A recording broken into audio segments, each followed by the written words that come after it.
মন্দির আর সুতপার সম্পর্ক নিয়ে কারা কারা জ্বলছো, কারা কারা ফেটে আগুন হচ্ছ, কাদের বাড়িতে ধুমোর গন্ধ আসছে? হ্যাঁ, সবার মনে একটা প্রশ্ন। মন্দির একটা বড় সারপ্রাইজ দিয়ে দিল, বহুত বড় সারপ্রাইজ। যে মানুষটা কি বলবো, সাপ আর নেউলে ছিল, কি বলবো, তাদের মধ্যে একটা ভালো সম্পর্ক, সুসম্পর্ক, ভালোবাসার সম্পর্ক প্রেজেন্ট করা হলো মন্দিরার চ্যানেলে। কে কে এই বিষয়টা নিয়ে রেগে আছো? কে কে এই বিষয়টাতে খুব হিংসা করছো? না, আমি তো ভাই করছি না। কেন? আমি সম্পর্কের মূল্য দিতে জানি। আমি চাই সবার সম্পর্ক মধ্যে ভালোবাসাটা থাকুক, স্বার্থ যেন না থাকে। এটাই আমার কথা। আমাকে অনেকে ভুল বোঝে। আমাকে অনেকেই ভুল বোঝে যে আমি নাকি যে সম্পর্কটা করেছি রিম্পার সাথে সেটা আমার স্বার্থের সম্পর্ক, সেটা আমার অ্যাসিস্ট্যান্ট বসের সম্পর্ক, সেটা আমার গলায় পাট্টি পরানো না পট্টি পরানো এরকম একটা সম্পর্ক না। না, আমার সঙ্গে তার খুব একটা ভালো সম্পর্ক। এটা বন্ধুর সম্পর্ক। আমরা সংসারে সবাই ব্যস্ত। সবার সংসারে সমস্যা থাকে। কেউ বলতে পারবে যে কারোর সংসারে কোনো সমস্যা থাকে না? যার স্বামীর সাথে অনেকেরই কিন্তু ভালোবাসা আছে, অবশ্যই আছে। নইলে সংসার করে কেন মানুষ? তার মধ্যেও কিন্তু মনোমালিন্য হয়, কষ্ট হয়। সন্তানদের খেতে হয়, শ্বশুরবাড়ির তরফ থেকে অনেক দিক দিয়ে মনে কষ্ট হয়। কিন্তু শ্বশুরবাড়ির কথা তার শ্বশুরবাড়ির লোকদের বলা যায় না? তার জন্য একটা বন্ধু প্রয়োজন হয়। একটা মনের মানুষ, কথা বলার একজন দরকার হয়। আমি মনে করি প্রত্যেকটা মানুষের জীবনে এরকম একটা মানুষ থাক, খুব ভালো বাঁচার জন্য। যে কারোর কাছে আমার মনটা হালকা করতে পারবো।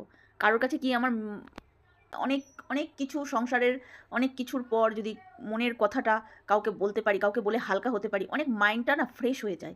আবার নতুন করে সেই আ অনেক কিছু সহ্য করার ক্ষমতা চলে আসে। আবার নতুন একটা দিন শুরু হয়, অনেক কিছু হয়। তো আমি মনে করি সত্যি প্রত্যেকটা মানুষের একটা করে এরকম সম্পর্ক দরকার মানে হয়, থাকা দরকার আমি মনে করি। দিদিও হতে পারে, বান্ধবীও হতে পারে, মাও হতে পারে এবং আরও অনেকেই হতে পারে। কিন্তু শ্বশুরবাড়ির নিন্দা করার জন্য শ্বশুরবাড়ির লোককে বলা যায় না। স্বামীর কথা কার কাছে গিয়ে বলব? যার কাছেই বলব সে তো আমার স্বামীর কানেই এসে পড়বে। আমি তাই বলে এটা বলছি না যে আমি স্বামীর নিন্দা করছি। না, শ্বশুরবাড়িতে সবারই কিছু না কিছু সমস্যা হয়। হয় কিন্তু মন খারাপ হয়, যেটা আমরা বাপের বাড়ি গিয়ে করি। কিন্তু সবসময়ও বাপের বাড়ি বলা যায় না। কেননা মা-বাবার কানে যদি সবসময়ই সমস্যার কথা বলা যায়, তাহলে তারাও চিন্তা করবে, তারাও টেনশন করবে, তাই না? তো সব মানুষের একটা জায়গা থাকা দরকার, আমি মনে করি। তো সেরকম আমার আর রিম্পার একটা সম্পর্ক। আমরা যে সবসময় কনটেন্ট নিয়ে কথা বলি, ভিডিওর প্রত্যেকটা ব্যক্তিকে নিয়ে কথা বলি, না এরকম না। আমরা বেশিরভাগ সময় কিন্তু আমরা সংসারের গল্প করি। আমরা আমাদের দুজনার ছেলে-মেয়েদের গল্প করি বা ছোটবেলায় কী করেছি, স্কুলে কী করেছি, এরকম ধরনের গল্প আমি আর রিম্পা শেয়ার করি। তো আমি মনে করি যখন যার সাথে একটা সম্পর্ক করব, সেই সম্পর্কটা হোক নিঃস্বার্থের, ভালোবাসার, বিশ্বাসের। আমি এটা চাই। এটা না যে এখন তোমাকে আমার দরকার হয়েছে, আমি সেই দরকারটা প্রয়োজনটা মিটিয়ে দিলাম। যেই প্রয়োজন ফুরিয়ে গেল তোমাকে আমি পাছায় লাথি মেরে বিশ্বাসঘাতকতা করে দিলাম। না, এটা করা উচিত না। এটা করা একদমই উচিত না। এইবার কি বলে, সুমন্দিরা আর সুতপার যে মিলটা হয়েছে, এখানে আমি একটুও অবাক না, একটুও জেলেস না। সত্যি মানে মন থেকে বলছি। কেন সত্যিই আমি সম্পর্কর মূল্য দিতে জানি বলেই আমার কাছে এই জিনিসটা একদমই খারাপ লাগছে না। এবার বিষয়টা হচ্ছে যে সম্পর্কটা কি স্বার্থের না ভালোবাসার? সম্পর্কটা যে কারণেই হোক না কেন, সম্পর্কটা যেন টিকে যায়, বিশ্বাসটা যেন বজায় থাকে। কেননা মন্দিরার আর সুতপার মধ্যে কোনো অশান্তি ছিল না, কোনো ঝামেলা ছিল না। মন্দিরা তাকে ডেকেছিল সোনাদি ভাই বলে এবং তার সবচেয়ে কাছের মনে করে তার গোপন, গোপন কথা মন্দিরা সুতপাকে বলেছিল। সুতপাকে বলেছিল। কিন্তু দেখো, একটা ঘরের বউ যখন পরকীয়া করে, তখন স্বামী কি সেটা সহ্য করতে পারে? সেটা কি স্বামী মেনে নিতে পারে? পারে না। তেমনি সোমনাথও পারেনি। সেই কারণে সোমনাথ আর মন্দিরার মধ্যে যে বাধার সৃষ্টি, যে একটা দেয়াল ছিল, সেটা হলো সোমনাথের জন্য। কারণ সোমনাথের জন্যই সুতপা সঙ্গে মন্দিরার কোনো সম্পর্ক ছিল না। যখন সুতপা দেখলো যে মন্দিরা সম্পর্ক রাখছে না, কোনো মেসেজের রিপ্লাই দিচ্ছে না, ফোন করছে না, তার সাথে কোনো যোগাযোগ রাখছে না, অটোমেটিক যে তখন সে তো রেগে যাবেই যে আমি তার জন্য এত কিছু করলাম, এত পাবলিকের গাল খেলাম, জুতো খেলাম, তাহলে তো তার রাগাটা তো স্বাভাবিক, তাই না? কিন্তু মন্দিরা কেন রাখতে পারছিল না, সেটাও সেদিকটাও দেখতে হবে। সোমনাথ বারণ করেছিল। কেননা সে বলে না কি বলে, সুভা কা ভুলা যদি শাম কো ঘর মে আ যায় তো ওকে ভুলা নেহি कहते। ঠিক মন্দিরার অবস্থা হয়েছিল তাই। মন্দিরা একটা ভুল করেছিল, ভুল করে আবার ফিরে এসেছে সোমনাথের কাছে। এবার সোমনাথ যখন তাকে নিয়ে আবার নতুন করে সংসার করবে, সে তো স্বামী, তারও তো কিছু কন্ডিশন থাকবে না? আর তার কথা তাকে এবার সোমনাথের কথা তো মন্দিরাকে শুনতেই হবে, এটাই স্বাভাবিক। তো সেই কারণেই সেই সময়টা খুব খারাপ একটা সময় ছিল, খুব ক্রিটিক্যাল একটা সময় ছিল।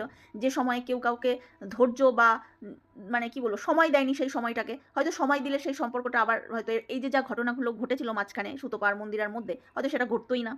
সেটা ঘটতই না। আর সুতপারও কিছু ভুল ছিল যে একটা সংসার ভেঙে যাচ্ছে সেখানে প্রশ্রয় দেওয়াটা এটাও একটা অন্যায় ছিল। ভালোবাসি বলে এরকম না যে তাকে অন্ধবিশ্বাস করবো, ভালোবাসবো, তার অন্যায়গুলোকেও প্রশ্রয় দেবো, কেন মন্দিরা তো অন্যায় করেছে, তাই না?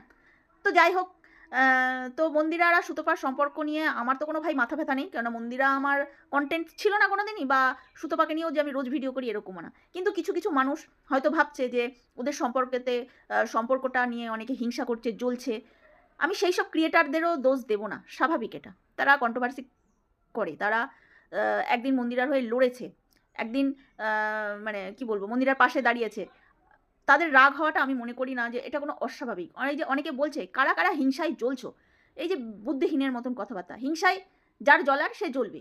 সবচেয়ে বড় কথা হলো এখানটায় যে হিংসায় জ্বলার থেকে আমি তো মনে করবো মন্দিরা তার ভিউয়ার্সদের ধোকা দিয়েছে। কেননা যেসব ভিউয়ার্সরা ভালোবেসে মন্দিরাকে দেখতো এবং সুতপাকে অপছন্দ করতো, সুতপা ওরকম ভিডিও করতো বলে তারা কষ্ট পেত, এই যে কষ্টের জায়গাগুলো ভিউয়ার্সদের, এটা মন্দিরা বুঝলো না।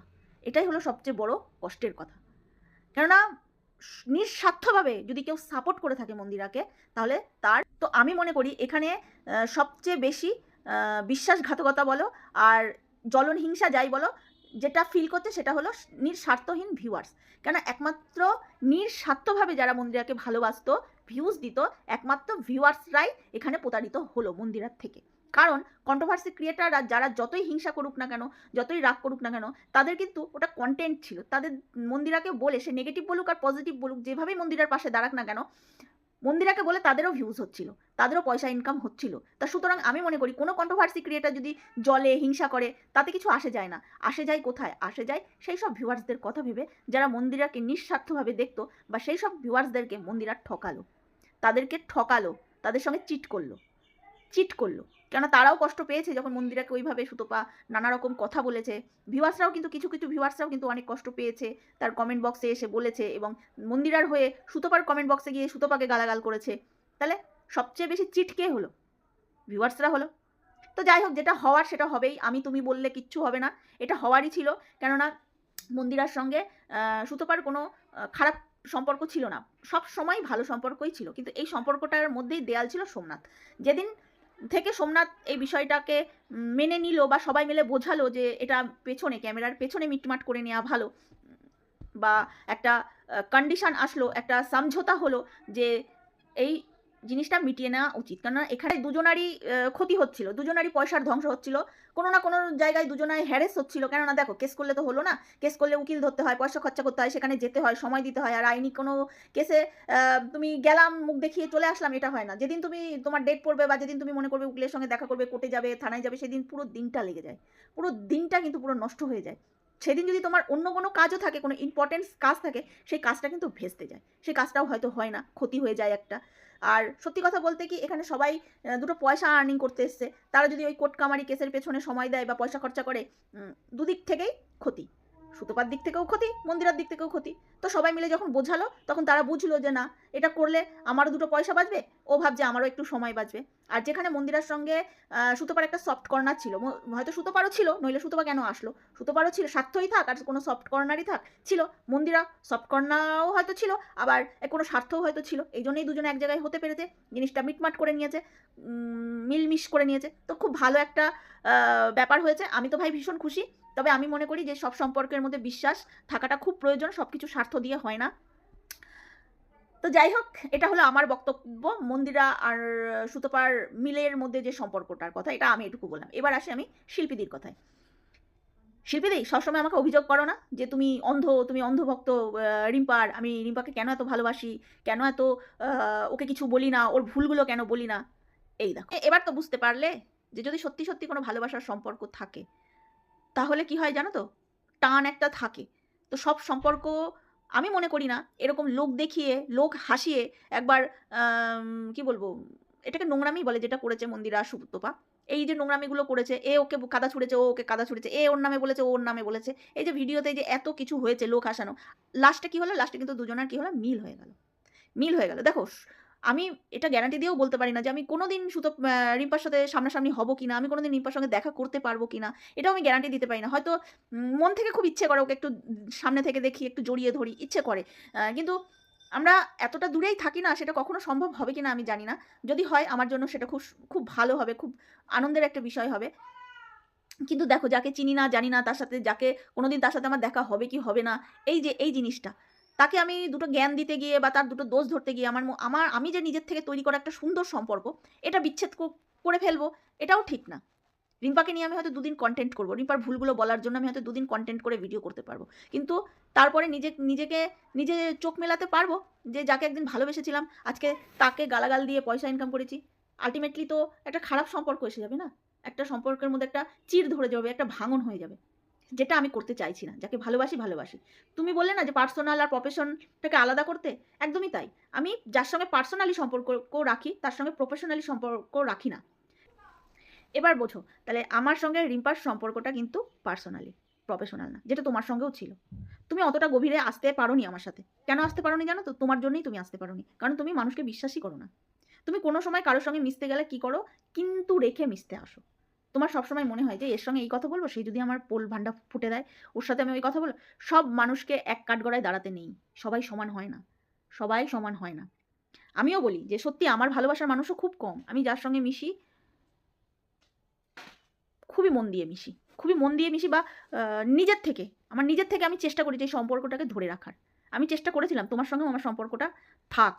আমি চাইনি তোমার সঙ্গে আমার এরকম সম্পর্ক হোক যে ভিডিওর মাধ্যমে তোমার সাথে আমার কথা বলতে হবে। আমি চেয়েছিলাম তোমার সঙ্গে আমার যেমন পেছনে কথা হয় মোবাইলে, এরকমই কথা থাক। কিন্তু তুমি বিষয়টাকে ভিডিওর মাধ্যমে নিয়ে চলে আসলে, অন ক্যামেরায় নিয়ে চলে আসলে। এটা তুমি নিয়ে আসলে। একদমই নিতে পারলে কেন জানো তো? কারণ তুমি মন থেকে আমাকে কোনোদিন বিশ্বাসই করোনি, মন থেকে আমাকে কোনোদিন ভালোই বাসনি তুমি, তাই তুমি পেরেছো। তুমি সবার আগে পেরেছো আমাকে নিয়ে ভিডিও করতে। আমি কিন্তু পারিনি। আমি কিন্তু তোমাকে নিয়ে প্রথমে ভিডিও করিনি তোমাকে নিয়ে আমি ভিডিও। তুমি আগে আমাকে নিয়ে ভিডিও করেছো। এবার রইল যে ভিডিওতে কি বলি না বলি। দেখো, ভিডিওতে যেটা বুঝি সেটা বিবেক দিয়ে বলার চেষ্টা করি। আর কন্ট্রোভার্সি ক্রিয়েটার, কন্টেন্ট তো ভাই তৈরি করতে হবে না? কন্টেন্ট তৈরি না করলে কি করে হবে? কন্টেন্ট তৈরি করার মানেই তো এটা যে সামনের জন আর ভুল ধরা, সামনের জন কি ভুল কথাটা বলে ফেললো, তাই না? এই জন্যই তো তোমাকে কন্টেন্ট করেছি, এই জন্যই তো তোমাকে নিয়ে, এই জন্যই তো তোমাকে কন্টেন্ট করলাম, এই জন্যই তো তোমাকে ভিডিওর মাধ্যমে উত্তর দিতে আমি বাধ্য হলাম। তুমি আমাকে পার্সোনালি ফোন করে জিজ্ঞেস করোনি যে রিম্পার দোষ তুমি কেন ভিডিওতে বলছো না? রিম্পাকে কেউ কিছু বললে তুমি কেন ঝাঁপিয়ে পড়ো, তাই না? এই একটা কারণই। যার সাথে পার্সোনালি সম্পর্ক রাখতে চেয়েছি, সুখ দুঃখের গল্প করবো বলে, তাকে কি করে প্রফেশনালি নিয়ে আসতে পারি বলো তো তুমি? কি করে নিয়ে আসতে পারি? আর এমনিতেও তো আমি ভিডিও দিই না, তুমি তো সেটা ভালো করেই জানো। কিন্তু না, তোমার সহ্য হলো না। আর তুমি যে আমার সাথে মন থেকে মিশতে আসোনি, সেটা আমি বুঝতে পারিনি। তুমি যেদিন আমাকে নিয়ে ভিডিও করলে সেদিন আমি বুঝলাম যে হ্যাঁ, তুমি নিজে মুখে বললে যে আমি অত সহজভাবে কারোর সাথে মিশি না, আমি লিমিট রেখে মিশি। শিম্পার সাথে আমার যে সম্পর্কটা আছে না, এটা লিমিট নেই, আনলিমিটেড সম্পর্কটা। মাঝে মধ্যে তুই তুকারিও করে ফেলি, মাঝে মধ্যে খিস্তি খাস্তাও আমরা ফোনে মারি, যেটা তোমার সাথে আমার হতো না। এই যে সুতপা আর মন্দিরার সম্পর্কের মধ্যে তুই তুকারিটা হচ্ছিল না, আমার খুব ভালো লাগছিল। আমার কেন যেন মনে হয় তুই তুকারি বললে না, আপন মনে হয়, আপন দিদি, আপন বান্ধবী, আপন মনে হয় তুই তুকারি। যেটা মাঝে মাঝে রিম্পার সাথে হয়ে যায়, মাঝে মাঝে খিস্তি খাস্তাও দুজনে মেরে ফেলি আমরা, এরকম হয়। কিন্তু তুমি তোমার সম্পর্ক লিমিট রেখে তুমি মিশেছো। তুমি লিমিটের এই পারে তো আসোনি, ওই জন্য তুমি আমাকে বুঝতেও পারো না, জানোও না, আমাকে তুমি চেনেও না। কথা হয়তো আমার সাথে বলেছো, কিন্তু আমাকে তুমি বুঝতেও পারো নি, জানোও না। কিন্তু একবার তোমার কাছে আমি ধোকা খেয়েছি, একবার তোমার কাছে আমি বিশ্বাসঘাতকতা পেয়েছি, যখন তুমি আর মিলিমিলে বারবার বলছিলে কল রেকর্ডিং শোনাবো নাকি। আর যেভাবে বিশ্রীভাবে আগে পিছে না ভেবে আমাকে নিয়ে ভিডিও করলে, আমার ছেলে মেয়ের কথা তুলে, সেদিন থেকেই আমি বুঝতে পেরেছিলাম তুমি যখন তখন যেখানে সেখানে মানুষকে অপমান করে দিতে। আমি তখনই বুঝতে পেরেছিলাম যে তুমি যখন তখন যাকে খুশি কন্টেন্ট বানিয়ে নাও, তোমার কাছে সম্পর্কটা ম্যাটার করে না। এবার বলো তো, সুতপার মন্দিরার সম্পর্ক মিলে তুমি কতটা খুশি? আমারও না মনে হলো না তোমার মুখ দেখে যে তুমি ঠিক ততটা খুশি হতে পেরেছো। কোথাও না কোথাও হার্ট হয়েছো। অপমান। দুদিন আগের ভিডিওতেই তো বললো না, বিনা নেমন্তন্নে আমার বাড়ি চলে এসেছিল। হ্যাঁ, মন্দিরা এটা খুব ভালো পারে, যেন জুতো মেরে গরুদান দিতে। একদম ঠিক বলেছো, মন্দিরার পক্ষেই এটা সম্ভব। যাকে জুতো মারছে তাকে আবার গলায় টেনে নিচ্ছে। আমার কাছে একটা প্রশ্ন, তুমি এই প্রশ্নটা মন্দিরাকে কেন করলে না যে যদি সুতপাকে ক্ষমা করতে পারো, তাহলে তুমি তোমার মাকে কেন ক্ষমা করতে পারছো না? মা কি দোষ করেছে? মা সন্তানের সম্পর্কের মধ্যে কোনো স্বার্থ থাকে না। মা আর মেয়ে সন্তানের সম্পর্ক ভগবান নির্ধারণ করে দেয়। ভগবান চায়, তবুও তারপরে গিয়ে একটা পবিত্র সম্পর্ক হয়। মন্দিরার মায়ের যে সম্পর্কটা নষ্ট হয়েছে ভুল বুঝাবুঝির কারণে, সেই সম্পর্কটাকে মন্দিরা কেন মিটিয়ে নিচ্ছে না? এটা তোমরা কেন বলছো না? তোমরা কন্ট্রোভার্সি ক্রিয়েটার, তোমাদের নাম নিয়ে ভিডিও করছে মন্দিরা। তার মানে তোমরা কতটা মানে মাইনে রাখো ওর প্রতি, যে তোমাদের কথা ও শোনে। তাহলে তোমরা যদি ভিডিও করো যে তোমার মাকে মেনে নিতে হবে, দাবি করো, তাহলে কেন মেনে নেবে না? মন্দিরা বলছে সময়কে সময় দাও। কেন? সময়কে সময় কেন দেবে? মা আর সন্তান এই সম্পর্ক তৈরি করে একমাত্র ভগবান। একমাত্র ভগবান। তাহলে সেই সম্পর্কটাকে নিয়ে তুমি নোংরামি করেছো, কাদা ছোড়াছুড়ি করেছো। তুমি যদি সুতপাকে ক্ষমা করতে পারো, তাহলে মাকে কেন ক্ষমা করতে পারবে না মন্দিরা? করো। এই বলে দেখি ভিডিও করো। তারপরে তোমার নামও নিল মন্দিরা। যে শিল্পীদের ওপরেও রাগ আছে, আমার ওপরেও রাগ আছে। রাগ তো সবার প্রতিই থাকে। তোমারও ছিল, মন্দিরারও ছিল, সুতপারও ছিল, মন্দিরারও ছিল, সবার প্রতিই রাগ ছিল। এখন সুতপা আর মন্দিরার রাগ মিট হয়ে গেছে, মিলমিশ হয়ে গেছে। কিন্তু তোমাকে তো কি বলবো, তোমার কাছেও সে ইয়ে চাইলো, ক্ষমা চায়নি, মানে ভালোবাসা জানালো যে তুমিও আমার বাড়ি আসতে পারো। দেখেছো? কথাটা কালকেই বলেছিলাম। ওই বাড়িটা মন্দিরার বাড়ি, সোমনাথের বাড়ি না। যতক্ষণ না মন্দিরা না ডাকবে ততক্ষণ ওই বাড়িতে কারোর যাওয়ার পারমিশন নেই। আর যদিও সে গেছে, এরকমই তাকে শুনতে হবে যে বিনা নেমন্তন্নে চলে এসেছো। বুঝতে পেরেছ? তো চলো, এই ছিল শিল্পীদের সাথে আমার কথা। ও বাবা, আমার পা ঝেঁচি ধরে গেল। তো এই ছিল আমার শিল্পীদের সঙ্গে কথা। এবার আসি শিল্পীদের হয়ে একজন আমাকে নিয়ে ভিডিও করেছে। তার জন্য আমি আর আলাদা কোনো ভিডিও করলাম না।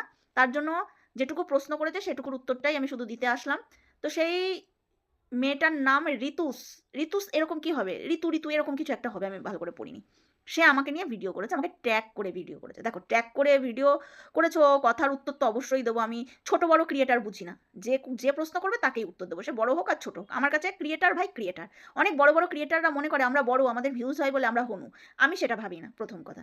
এবার তোমার কিছু ভুল ধারণা আছে, সেটাকে আমি খতম করি। তুমি বললে যে শিল্পীদিকে নিয়ে কেন পড়েছো? প্রথম কথা, শিল্পীদিকে নিয়ে আমি পড়িনি। শিল্পীদি আমাকে নিয়ে পড়েছে, আমার মতন একটা ছোট্ট ক্রিয়েটারকে নিয়ে। বুঝতে পেরেছো? তো তোমার শিল্পীদি আমাকে নিয়ে প্রথম পড়েছে, আমার পেছনে পড়েছে। তারপরে গিয়ে আমি তার পেছনে পড়েছি। এবার বিষয়টা হচ্ছে কি, তোমরা না খুব একটা ভুল ধারণা পোষণ করো। তোমরা মনে করো বড় ক্রিয়েটাররা যা বলবে, যা করবে সেটাই ঠিক, আর ছোট ক্রিয়েটার বলে তাদের কোনো মান সম্মান নেই। এটা না একদম ভেবো না। যে শিল্পীর দুটো ভিউজ হয় বলে, শিল্পীদের দুটো সাবস্ক্রাইবার বেশি বলে, শিল্পীদি যাকে তাকে নিয়ে ভিডিও করে যা খুশি কন্টেন্ট বানাতে পারে, যা খুশি বলতে পারে, আর ওকে নিয়ে কেউ কন্টেন্ট করবে না, ওকে নিয়ে কেউ বলবে না, এটা না বলতে এসো না। এটা বলতে আসো না। তুমি আমাকে বললে যে শিল্পীদিকে নিয়ে ভিডিও করছো, কেন করছো? তোমাকে কে বলেছে? তোমাকে কে করতে বলেছে? তোমাকে কে বলেছে আমাকে নিয়ে ভিডিও করতে? তোমাকে কে বলেছে আমাকে নিয়ে ভিডিও করতে? আমি যে কাজটা করেছি তুমিও তো আমাকে নিয়ে সেই কাজটাই করছো। আমাকে নিয়ে নেগেটিভ ভিডিও করছো। যে বিষয়টা জানো না সেই বিষয়টা নিয়ে ভিডিও করতে এসো না। তুমি বলছো তোমার খুব জ্ঞান, তুমি খুব জ্ঞান দাও। এই কথাটা তোমার শিল্পীদিও আমাকে বলেছিল। যে রিম্পাকে জ্ঞান দিতে বলেছিল আমাকে, যে রিম্পাকে বোঝাতে, যে রিম্পা এই যেন ভুলগুলো না করে। আমি সেটাই বলেছি। আমি জ্ঞান দেওয়ার কে? আমি কাউকে জ্ঞান দিই না। আমি কাউকে জ্ঞান দিই না। রিম্পা কি করবে কি করবে না একান্ত রিম্পার ব্যাপার। আমি এইটাই বলেছিলাম। ম্যাডাম এটা নিতে পারেনি। তো তোমাকেও আমি এই একই কথা বলছি। আমি কাউকে জ্ঞান দিই না। আমার ভিডিও দেখে যার মনে হবে জ্ঞান জ্ঞান দিচ্ছি, তাহলে সেটা ভুল ভাববা। যেটা লজিক সেটা বলছি, যেটা সত্যি কথা সেটা বলছি। এই একই কথা আমি সেই ম্যাডামকেও বলেছিলাম, ওই শিল্পী ম্যাডামকে, যে অকারণে রিম্পাকে জ্ঞান দেওয়ার আমার কোনো প্রয়োজন নেই। ও কি করছে কি না করছে সেটা কে বুঝবে? ওর হাজব্যান্ড বুঝবে। আমার সাথে শুধু বন্ধুর সম্পর্ক, ব্যাস, এনাফ। এতেই আমি খুশি, এতেই আমি খুশি। বুঝতে পেরেছো? জ্ঞান বাড়তে আমি এখানে আসিনি। ভুল ধারণা, ভুলভাল জেনে ভিডিও করছো। হলো? তারপরে তুমি বললে কেন ভিডিও করি? তুমি যে কারণে ভিডিও করো আমিও সেই কারণেই ভিডিও করি, তাই না? তুমি কন্টেন্ট আমাকে বানিয়েছো, আমি কন্টেন্ট শিল্পীদিকে বানিয়েছি। এটাই তফাৎ তোমার আর আমার মধ্যে। এরপরে তুমি বললে মন্দিরাকে তেল মেরে কি হবে? মন্দিরা কি তোমার বাড়িতে তোমাকে কি ডাকবে? তুমি কি মন্দিরার বাড়ি যাবা? প্রথম কথা, আমি মন্দিরাকে কোনো তেল মারিনি। কন্টেন্ট করেছি মন্দিরাকে। মন্দিরার পজিটিভটা তুলে নিয়ে এসে কন্টেন্ট করেছি আমি। যেমন তোমার শিল্পীদি নেগেটিভটা বলে কন্টেন্ট তৈরি করে। আমি নেগেটিভের পরেও তো পজিটিভ আসে, পজিটিভের পরেও নেগেটিভ আসে। আসে তো? তাহলে আমি পজিটিভটাকে নিয়ে আমি কন্টেন্ট বানিয়েছি। তোমার কোনো আপত্তি আছে? আছে আপত্তি? তোমার যদি আপত্তি থাকে আমার ভাই কিচ্ছু করার নেই। তুমি যদি মনে করো আমি তেল মেরেছি তো মেরেছি। ভাড়মে যাও, ভাড়মে যাও। তুমি কি অ্যাসিস্ট্যান্ট করতে এসেছো? যেটা আমি করি নাকি আমাকে বলেছিল শিল্পীদি। যাই হোক, বাদ দাও। তো তুমি ভাড়মে যাও, আমার তো কিছু বলার নেই। এবার তুমি বললে যে মন্দিরাকে নিয়ে তুমি যদি ভিডিও করো, মন্দিরার বাড়ি নাকি তুমি কোনোদিন যাবে না, তোমার ফ্যামিলি থেকে অ্যালাউ করবে না, তোমার এই করবে না সেই করবে না, অনেক কথা বললে তুমি। যাই হোক, এটা তোমার কথা, তুমি বললে। আচ্ছা, তোমার এই কথাটা কি আমি শুনতে চেয়েছিলাম? খুব প্রয়োজন ছিল যে তোমার ফ্যামিলির লোক অ্যালাউ করবে? তুমি তো কন্ট্রোভার্সি করতে এসছো। তোমার ফ্যামিলির লোক তোমাকে কি অ্যালাউ করবে, কার বাড়ি যেতে দেবে, কার বাড়ি যেতে দেবে না, একান্তই তোমার ফ্যামিলিগত ব্যাপার। এটা আমায় শুনিয়ে লাভ নেই, প্রথম কথা। এটা শুনিয়ে আমার লাভ নেই। তুমি যদি ফ্যামিলির কথাই বলো তাহলে তোমার কি মনে হয় আমার ফ্যামিলি অতই সস্তা যেখানে সেখানে আমাকে একা ছেড়ে দেবে? আর আমি কি মনে হয় আমার ফ্যামিলি এতই সস্তা আমাকে যখন তখন যেখানে সেখানে যাত্রার সঙ্গে যেখানে সেখানে পাঠিয়ে দেবে? তোমার এটা মনে হয়? তোমার এটা মনে হয়? তোমার কি মনে হয় যে প্রত্যেকটা মানুষ প্রত্যেকটা বড় বড় ব্লগারকে নিয়ে কন্টেন্ট তৈরি করেছে, কেউ নেগেটিভ বলছে কেউ পজিটিভ বলছে, কি তার বাড়িতে যাওয়ার জন্য? তাহলে তুমি কি শিল্পীদের বাড়ি যাবা? তার জন্য তুমি বলতে এসেছো আমাকে? তুমি কি শিল্পীদের বাড়ি যাবা? শিল্পীদিকে তেল মারছো? আমার তো মনে হয় তুমি শিল্পীকে তেল মারছো, তাই শিল্পীর হয়ে এখানে ভিডিও করে আমাকে বোঝাতে এসেছো। আমি জ্ঞানের কথা বলবো না, প্রত্যেকটা মানুষের কম বেশি জ্ঞান থাকে। তুমি হয়তো আমাকে আমি জ্ঞান দিচ্ছি, আমি জ্ঞানই করছি, এটা তুমি বলে আমাকে অপমান করতে পারো, কিন্তু আমি এই ধরনের অপমান কাউকে করি না। জ্ঞান প্রত্যেকটা মানুষের থাকে, বুদ্ধি প্রত্যেকটা মানুষের থাকে। তুমি অয়েল করছো কাকে? শিল্পীদিকে। তা তুমি তোমার ফ্যামিলিতে তোমাকে কে যেতে দেবে কে দেবে না তোমার ফ্যামিলি, আমার ওইসবে কোনো ইন্টারেস্ট নেই। আর তোমাকেও বলে রাখি, তুমি আমার ফ্যামিলি কত সস্তা মনে করো না, বা আমাকে অত তুমি সস্তা মনে করো না যে আমার যার সাথেই পরিচয় হবে আমি তার বাড়িতেই ছুটে চলে যাব। এই যে আমার বান্ধবী আমাকে এত ভালোবেসে ডাকে, এই আমার মেয়েকে এই খাওয়াবে, আমাকে এই করে রান্না করে খাওয়াবে, আমাকে লাউ শাক দিয়ে পোস্ত রান্না করে খাওয়াবে, একটা নতুন মানে ইউনিক রেসিপি এটা, হ্যাঁ আমি সত্যি কোনোদিন খাইনি, এই যে আমার বান্ধবী আমাকে ডাকে, তাই শালা যেতে পারছি না আমি, তাই আমি যেতে পারছি না। মন্দিরা তো কনসা দূরে, মন্দিরে অ্যাকচুয়ালি জানো তো আমার বাড়ি থেকে 20 মিনিটের পথ, ট্রেনে গেলে রানাঘাট, আর আমার বাড়ি কৃষ্ণনগর। তাহলে তুমি ভাবতে পারো আমি ইচ্ছা করলে তো যেতেই পারতাম তেল মারার জন্য, যায় না একটা ভিউয়ার্স হয়ে যায় না, আমি তো যেতেই পারতাম। তোমার কি মনে হয় আমার অনেক সময়, বা আমার বাড়ির লোকরা এতই সস্তা যে যেখানে সেখানে তার বাড়ির বউকে ঘরের বউকে একা ছেড়ে দেবে? যত সব ফালতু কথা না অন্য জায়গায় বলবা, আমাকে বলতে আসবে না। আমার পেছনে যে আগে পড়েছে তাকে গিয়ে একটু জ্ঞান মারো, তাকে গিয়ে বলো, আমাকে বললে লাভ নেই। তা এ কথাটা বলতে এসো না যে তুমি শিল্পীকে নিয়ে কেন ভিডিও করছো। তুমি আমাকে নিয়ে যে কারণে ভিডিও করছো আমিও ঠিক সেই কারণেই শিল্পীকে নিয়ে ভিডিও করছি, তাই কি না? শিল্পীদের সঙ্গে আমার অনেক দিনের সম্পর্ক, অনেক দিনের সম্পর্ক। তাই বলে ছোট্ট একটা ভুল বুঝাবুঝির কারণে তোমরা যে কেউ এসে আমাকে যা খুশি তাই বলতে পারবে না। দেখো আমি তো ভালোবাসায় পুরোটা দিয়েছিলাম, সম্পর্কে পুরো সম্পর্কটাই দিয়েছিলাম, তোমার শিল্পী দিয়ে তো লিমিট রেখে মিশতে এসেছিল। হ্যাঁ আমার মতন একটা ছোট্ট ক্রিয়েটারকে কন্টেন্ট বানাতে হলো। আমি কখনো তোমার শিল্পীদিকে বলিনি যে তুমি আমার বান্ধবীকে কিছু বলতে পারবা না, আমার বান্ধবীকে নিয়ে কন্টেন্ট করতে পারবা না। আমি সবসময় এটা বলেছি, তোমার যদি মনে হয় কন্টেন্ট আছে তুমি কাজ করো, তোমার যদি মনে হয়, আমার বান্ধবীকে আমি কোনো সময় বারণ করতে যাইনি তো একে নিয়ে ওকে নিয়ে ভিডিও করবা না, যেটা আমার ইখতিয়ারের মধ্যেই পড়ে না। তার চ্যানেল, তার মুখ, সে কি বলবে তার বিবেচনা, আমি কেন এসব বলতে যাবো? তা তোমার শিল্পীদিকে তো আমি কখনো বলিনি যে আমার বান্ধবীকে নিয়ে তুমি কন্টেন্ট করো না। তোমার শিল্পীদের প্রয়োজন পড়েছে আমার বান্ধবীকে নিয়ে কন্টেন্ট বানিয়ে আবার আমাকেও ধুয়ে দিতে, আমাকে নিয়েও কন্টেন্ট করছে। তুমি বললা শিল্পীদের চোখ মুখ ঝাঁকিয়ে ঝগড়া করে, হ্যাঁ ঝগড়া করেছে তো, ঝগড়া করেছে তো, তাই বলেছি। ঝগড়ুটের মতন ঝগড়া করেছে তাই বলেছি ঝগড়া করে। আমি কি ঝগড়া করেছি? তুমি আমাকে বলে তুমি এই তুমি সেই, সেটা তুমি তোমার ব্যাপার, তুমি আমাকে কি ভাবো। আর তুমি আমাকে কি ভাবো সেটা বড় কথা না, তোমার ভাবাতে আমার কিছু আসে যায় না, এটা বড় কথা। এটা বড় কথা যে তোমার ভাবনায় আমার কিচ্ছু আসে যায় না। তুমিও একটা কন্ট্রোভার্সি ক্রিয়েটার, আমিও একটা কন্ট্রোভার্সি ক্রিয়েটার। তোমার চ্যানেলে তুমি কি বলবে না বলবে তোমার ব্যক্তিগত ব্যাপার, আমার চ্যানেলে আমি কি বলবো না বলে এটা আমার ব্যক্তিগত ব্যাপার। শিল্পীর চ্যানেলে শিল্পী কি বলবে সেটা তার ব্যাপার, রিম্পার চ্যানেলে রিম্পা কি বলবে সেটা তার ব্যাপার। কাউকে জ্ঞান দেওয়ার কোনো প্রয়োজন নেই। আমাকে যদি শিল্পী কিছু বলে আমি তো উত্তর করবোই, আমি তো তার কথার উত্তর দেবই। ভুলভাল কথা বললে, মিথ্যা কথা বললে তো আমি সেটা তো আমি মেনে নেবো না, না। আমার নামে মিথ্যে কথা বলবে, আমার নামে ফালতু কথা বলবে, সমস্যাটা কোথায়? আমি এই কথাটাই প্রথম দিন প্রশ্ন করেছি যে সমস্যাটা কোথায়। খুব প্রয়োজন যে তাকে নিয়ে ভিডিও করতে হবে? ও তুমি আরেকটা কথা বললা যে আমি নাকি কোথাও বলেছি আমার শিল্পীকে নিয়ে ভিডিও করার প্রয়োজন মনে করে না, আমার শিল্পীকে নিয়ে এটা করার প্রয়োজন ওটা করার প্রয়োজন মনে করে না। এই যে এই কথাটা প্রথমেই তুমি যে বললে, তা আমি মনে করি তো শিল্পীদি তো প্রায় দিনই বলে আমার ভিডিও করার দরকার নেই, আমি কন্ট্রোভার্সি আর করবো না, আমি সব ভিডিও একবার উড়িয়ে দিয়েছি, আমি চাইলেই ভিডিও বন্ধ করে দিতে পারি, আবার সে কন্ট্রোভার্সি করতে আসে। তুমি এই প্রশ্নের উত্তরটা আগে তোমার দিদি ভাইয়ের কাছে শুনে আসো তো, যে এই কথাগুলো সে কেন বলে, যে তাকে নিয়ে কাউকে নিয়ে ভিডিও করার তার দরকার নেই, সে আর কন্ট্রোভার্সি কোনোদিন করবে না, সে ছেড়েই দেবে কন্ট্রোভার্সি, তবুও ছাড়তে পারছে না, তবুও রোজ ভিডিও দিয়ে যাচ্ছে ট্যাবলেটের মতন 3টে করে। তারপরে তুমি আমাকে বলতেছো আরে আমি তো একটা ছোট্ট ক্রিয়েটার, আমি কি বলি না বলি আমার কথা ধরলে হবে? ধরলে হবে? আর কখনোই বলিনি যে শিল্পীকে নিয়ে আমি ভিডিও করবো না, আমি সবসময় বলেছি, সবসময় বলছি যে ভুল কথা আমি সহ্য করি না, ভালোবাসি বলে এই না যে মাথা বেঁচে দিয়েছি। তুমি আমার নামে ভুলভাল বলবা, মিথ্যে কথা বলবা আর আমি কিছু বলবো না, না, না। আমি আমার আমার সততা দিয়ে তাকে দিদি বলেছিলাম, তাকে ভালোবেসেছিলাম, কিন্তু সে সততা দিয়ে আমাকে বোন বলেনি, সে লিমিট রেখে আমার সাথে মিশতে এসেছিল। বুঝতে পেরেছো? আর যদি আমাকে সত্যি ভালোবাসতো আগে ফোনে আমাকে দুটো কথা বলে নিত যে এটা না এটা কেন, তাহলে আমি সেইভাবে আমার মতন করে তাকে বোঝাতাম যুক্তি দিয়ে। দেখেছো তো, রিম্পার হয়ে ভিডিও করি না বলেও কথা শুনতে হচ্ছে, আবার শিল্পীদির হয়ে ভিডিও করছি বলেও কথা শুনতে হচ্ছে। তোমরা কি চাও বলো তো, তোমার শিল্পীদি কি চাই বলো তো, একটু জেনে বলো তো আমায় এসে। যখন রিম্পাকে নিয়ে রিম্পার দোষ বলছি না বলে আমাকে আমাকে ভিডিওতে ঠুসছে, আবার এখন ওকে নিয়ে ভিডিও করছি, ওকে কন্টেন্ট বানাচ্ছি বলে এখন সেটাতেও তার ম্যাডামের প্রবলেম হয়ে যাচ্ছে। রিম্পাকে নিয়ে ভিডিও করছি না বলে রেগে যাচ্ছে, তাকে নিয়ে ভিডিও করছি বলে রেগে যাচ্ছে। মানে বুঝতে পারছি না কি চায় কি মহিলা, কি চায় মহিলাটা। আর একটা কথা তুমি আমাকে বললে যে মহিলা মহিলা করে বলতে বলতে আমাকে বললে, আমাকে তুই তুকারিতে চলে আসলে। বলছে তুই এটা পাওয়ারই যোগ্য। আরে মান না মান मैं तेरा मेहमान। আমি যদি তুই তুই শুনে তোমার গালাগালি যোগ্য শোনার যোগ্য হই, তাহলে তোমাকেও তো আমি ৫টা গালি মারতে পারি। তুই কে বে আমাকে এখানে বলতে এসেছিস? এরকম করেও তো আমি বলতে পারি। পারি না? তুমি যদি আমাকে তুই তুকারি করে বলতে আসো, তাহলে আমি তোমাকে বলতে পারি না? তুই কে বে? তোর কথা শুনবো? তুই যেখানে তেল মারতে গেছিস সেখানে তেল মারতে যা না। এটা বললাম আরকি। আমি তো তোমার মতন অভদ্র না, ১ম দিনই তুইয়ে নেমে যাবো। প্রয়োজন পড়লে নামবো। তো চলো বন্ধুরা, আজকের আমার ভিডিওটা এখানেই রাখছি। টাটা।